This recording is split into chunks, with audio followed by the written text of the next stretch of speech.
for the cameras and for those who didn't get to hear? Sure. There were two motions on the table today. One motion was a motion to enforce a pretrial agreement, and one motion was the underlying motion to dismiss in furtherance of justice.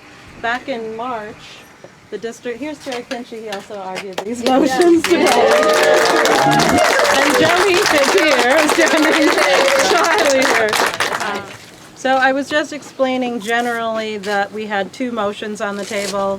One was a motion to enforce or compel a pretrial agreement be followed, and the other was the underlying motion to dismiss. Back in March, the district attorney's office and several of the lawyers representing these defendants came up with an agreement that was brought to the court, and the court signed off on it, that all defendants with pending charges as of March 19th, so long as they were at the violation level, not the criminal level of charges, were offered a dismissal in furtherance of justice if they could sign on to the motion statement that we are all now very well aware of, and that I'm sure you have, so I'm not going to read it now, although maybe we all want to read it in a moment. But the statement does, this kind of dismissal does not say anything about guilt or innocence.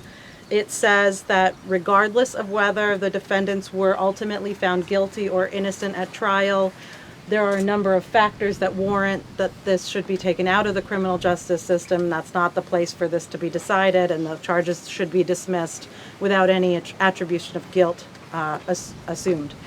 And so the defendants, it was really kind of a logistical nightmare from March 19th on to try and get everybody into the courtroom. You know, we have people from all over with different schedules, and the court can only hold, as we know, 42 people or so at a time, and people were scheduled for, part of the reason these dismissals were even on the table, it was overwhelming the courts, people were scheduled out 6, 8, 10 months, and so we had 60 cases dismissed in 4 different courts. 4 different judges agreed that this was warranted, and that dismissal in the interests of justice was the right way to handle these cases. And we had the bulk of the remainder scheduled for April 30th. They had originally been scheduled actually April 15th, but due to some court and other scheduling conflicts, it was moved to April 30th to try and accommodate everybody. And then a few days before, none of the protesters did anything to violate the terms. They all complied with them, and all of their co-defendants had been dismissed. But a few days before, on Earth Day, there were some other protesters who were arrested, protesters who had never been arrested before.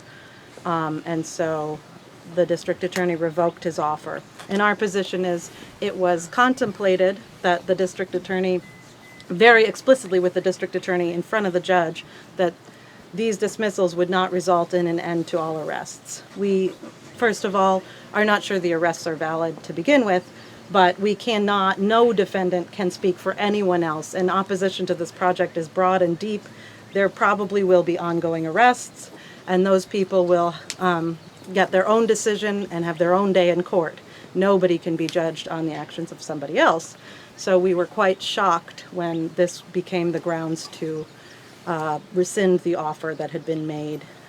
And so that was our first motion. There is case law that says that a court has to dismiss in the interest of justice where a district attorney improperly revokes an offer made, that the district attorney has to be held to their agreements. So the second motion was just the motion to dismiss in furtherance of justice, which has already been heard by this court and all the other 3, but we fleshed out a little bit more today, given that there is some opposition. So now we wait and we see whether or not there's justice. And if there's not? Justice for you all, and also justice for Seneca Lake. And whether or not this town can join all the other towns. And I just want to say that every time I come over here, it's inspirational to see what people are doing to stand up for the water and for the future generations. And I want to tell you that the Onondaga Nation and the Haudenosaunee are very appreciative of what people are doing for Seneca Lake. And so it's just a privilege to be here. Thank you all. Were there any surprises for any of you in there today? I was surprised that Mr. Fazzary didn't show up. He was the one who made the decision. He should have been here to defend it, but he wasn't. And otherwise it went as I expected. Jerry, can you summarize for us your argument about the prosecutor needing to uphold his ethical obligations? Well, sure. That's just a given in any criminal justice system. The district attorney has that duty to always act in the interest of justice and not in favor of one particular person or anything. He represents the people, as they say. And in this case, when he makes a decision that he thought was in the interest of the people to have justice and agreed to have all those cases dismissed, something happened to in his decision-making process after that, and that's what's curious about, what led him to change his mind. And I will never know unless we, have an opportunity to call him as a witness, and I don't think that's going to happen. This is a political office, and he's doing what he believes is what the people elected him for. But he has an independent duty under the law to be honest with all litigants, all criminal defendants, and with the court. And when he makes a decision in open court, the law requires him to abide by that decision. And Judge Barry has already upheld his agreement, and I don't see any reason why Judge Barry should change his mind. Well, thank you for reminding him of that.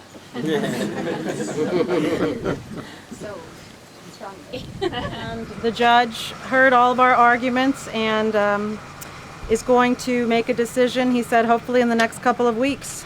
So let's hope that our defendants get justice and that fairness is preserved and that their dismissals go forward as planned.